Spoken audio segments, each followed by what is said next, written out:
लकल हम्द या अल्लाह अस्सलातु वस्सलामु अलैका या रसूल अल्लाह अम्मा बाद। सिलसिला है हमारे नाज़रीन व सामीन के किए हुए सवालों के जवाब देने का।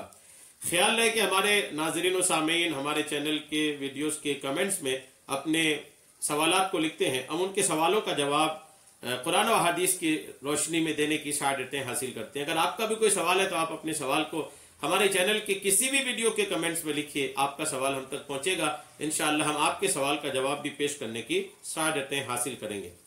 हमारे नाज़रीन में से कि उन्होंने सवाल किए हैं कि मजहब में दीन में देर रात तक जागना या बातें करना सही है या नहीं।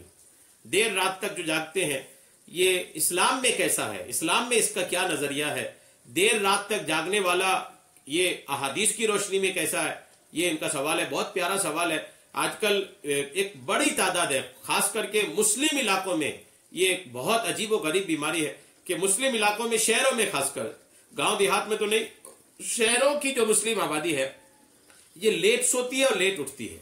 ये एक अजीब किस्म की चीज कौम मुस्लिम में आ गई है और ये बाज़ औक़ात बाज़ जगह लोग इसको बड़ा फख्र समझते हैं कि हमारे यहाँ तो रात 2 बजे तक चाय मिलती है, हमारे यहाँ तो रात 2 बजे तक दुकानें खुली रहती है। ये एक बड़ा फखरिया कहते हैं और फिर वो बैठ के गप्पे मारते रहते हैं। फिर जैसे ही फजर का वक्त होने वाला होता है तो फिर वो लोग अपनी वो बैठक को छोड़कर, ठिया को छोड़ करके जाते हैं अपने अपने बिस्तरों की तरफ। फजर की नमाज भी नहीं पढ़ते ये रात भर जागने वाले अक्सर। तो ये लेट जागने वाला जो मसला है ये चूंकि मुसलमानों में सबसे ज्यादा है, तो जो जागते हैं वो तवज्जो से सुन लें कि आपका लेट जागना आपकी सेहत के लिए, आपके दीन के लिए, आपकी तमाम दीगर चीजों के लिए कितना नुकसानदेह है। आप इसको तवज्जो से सुनिए, तवज्जो, बहुत नुकसान है इसमें। हदीस की रोशनी में पहले देखिए, अहादीस मुबारका में इशा की नमाज अदा करने के बाद किस्सा गोई की मुमानअत और जल्दी सोने की तरगीब वारिद है। इशा की नमाज के बाद किस्सा गोई मतलब किस्सा कहानी करना, बातें करना, बिला वजह की बातें करना, इशा की नमाज के बाद मना किया गया है इस्लाम में। इशा की नमाज पढ़ने के बाद बैठे हैं चाय के ठिलिये में, पान की दुकान में, होटल में बैठे हैं, बिला वजह की बैठे हैं। ये बोलते हैं मुझे नींद नहीं आती। नींद आती नहीं, आपने अपनी आदत बिगाड़ लिया है। अब आपको नींद आती नहीं है इसलिए कि आपने अपनी आदत बिगाड़ लिया है। जैसे आप अपनी आदत को बिगाड़े हैं, आप अपनी आदत को सुधार भी सकते हैं। 1 दिन, 2 दिन, 3 दिन, कई दिन आप जल्दी बिस्तर पे जाइए, मोबाइल को दूर करके सुकून से बिस्तर पे पहुंच जाइए, अल्लाह ने चाहा तो नींद आएगी आपको। तो इशा की नमाज के बाद फजूल बातों में पड़ा रहना ये रसूलुल्लाह ने मना फरमाया है और जल्दी सोने की तरगीब इरशाद फरमाई गई। तरगीब मतलब जल्दी सोने को कहा गया है कि आप जल्दी सो जाया करें इशा की नमाज के बाद।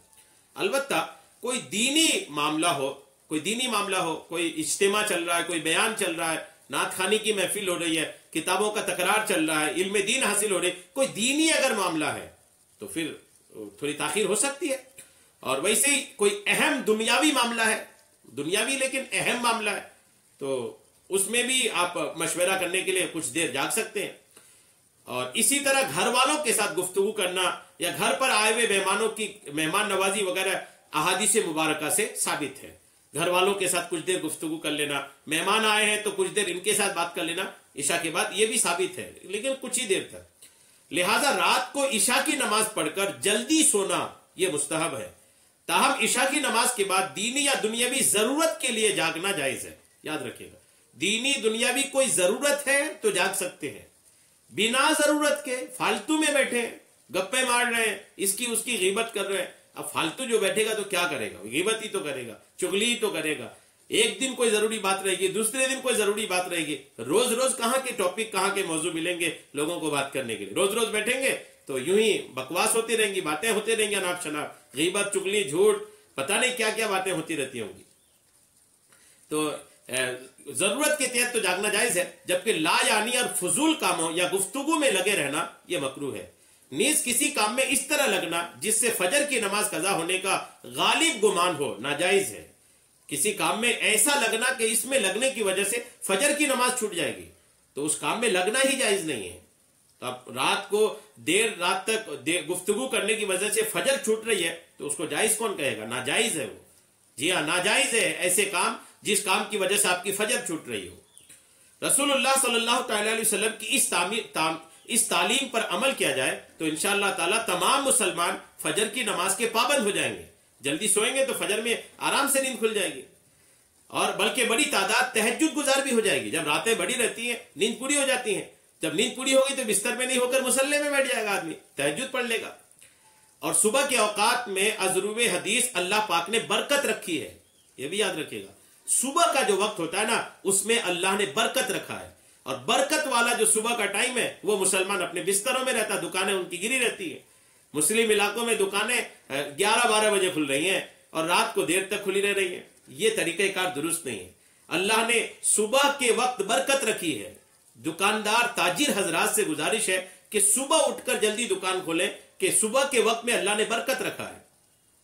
لہذا مسلمانوں کو چاہیے کہ رات کو جلدی سونے اور فجر کی نماز باجماعت کا اہتمام کریں اور صبح صبح دکانیں بازار کھولیں. اس بابرکت وقت کی تجارت میں اللہ سبحانہ وتعالی زیادہ نفع اور برکت عطا فرمائے گا. موجودہ دور میں عشاء کے بعد دیر تک دنیاوی مشغولیات کی حوصلہ شکنی کی ضرورت ہے, جس کے دینی و دنیاوی مفاسد عیاں ہیں. لوگوں کو بتائیں کہ یہ نقصان ہے.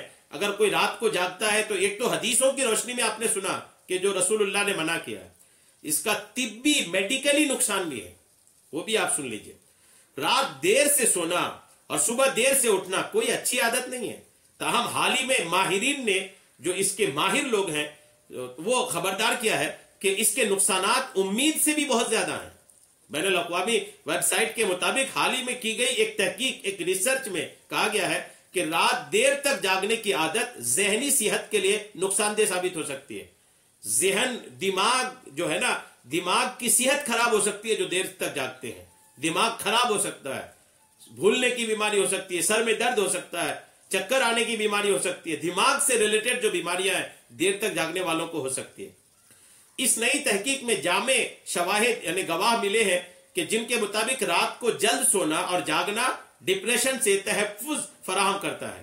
جو رات کو جلدی سوتا ہے, جلدی جاگتا ہے, انہیں ڈپریشن نہیں ہوتا. تحقیق میں رات گئے یا الگ صبح سونے یا جاگنے اور ڈپریشن کے درمیان تعلقات کی نشاندہی کی گئی. تحقیق میں بتایا گیا کہ جلدی سونا یا رات لیٹ سونا یہ موروثی عادت ہے جو مادر رحم سے لوگوں میں منتقل ہوتی ہے. موروثی مطلب باپ داداؤں سے چلی آتی ہیں. اس لیے آپ خود بھی جلدی سو جایا کریں تاکہ آپ کی آنے والی اولاد بھی جلدی سو جایا کریں گی. عورتوں کو بھی چاہیے کہ یہ معاملے کو استعمال کریں. در حقیقت لوگوں کی نیند سے متعلق جسمانی گھڑی سے جڑی 340 سے زیادہ جینز کی اقسام کو اب تک دریافت کیا جا چکا ہے. اس تحقیق کے لیے محققین نے 8 لاکھ سے زیادہ افراد کے 2 جینیاتی بیسز کو استعمال کیا تاکہ جسمانی گھڑی اور ڈپریشن کے خطرے پر کنٹرول ٹرائل کر سکیں. ان کے پاس صرف جینیاتی ڈیٹا ہی نہیں تھا بلکہ شدید ڈپریشن کی تشخیص کا ڈیٹا اور لوگوں کے جاگنے اور سونے کے اوقات کی تفصیلات بھی موجود تھی, جو لوگوں نے خود بتائی اور سلیپ لیبارٹریز ریکارڈ سے بھی حاصل کی گئی. اس سے ماہرین کو کسی فرد کی نیند کے رجحانات کی جانچ پڑتال کرنے میں مدد ملی. مثال کے طور پر رات 10 بجے بستر پر جانے والا فرد صبح 6 بجے اٹھتا ہے, اس کی نیند کا درمیانی حصہ 2 بجے صبح ہوتا ہے. ماہرین نے دریافت کیا کہ الگ صبح جاگنے والے رجحانات رکھنے والی جینیاتی اقسام سے لیس افراد میں ڈپریشن کی سنگین شدت کا خطرہ 23% کم ہوتا ہے. ماہرین نے بتایا کہ ڈیٹا سے یہ ملتا ہے کہ معاشرے میں مخصوص رجحانات پائے جاتے ہیں جیسے اسمارٹ فونز اور دیگر نیلی روشنی والی ڈیوائسز کا رات کو استعمال, جس سے لوگ تاخیر سے بستر پر جاتے ہیں اور ممکنہ طور پر اس سے ڈپریشن کی سطح پر اثرات مرتب ہوتے ہیں. یعنی جن چیزوں کی وجہ سے آپ کی رات کو نیند نہیں ہوتی ان چیزوں کو اپنے بستر سے خود سے بستر پہ جانے سے پہلے ہی دور کر دیا کریں تاکہ آپ کو سکون کی نیند آ سکے. تو جلدی سونا, جلدی اٹھنا, یہ اسلام ہے, یہ مذہب ہے, یہ دین ہے, یہ طریقہ مصطفیٰ ہے. اللہ تبارک تعالی ہم سب کو سننے سے کہیں زیادہ عمل کی توفیق عطا فرمائے. آمین بجاہ النبی الامین صلی اللہ تعالی علیہ وسلم.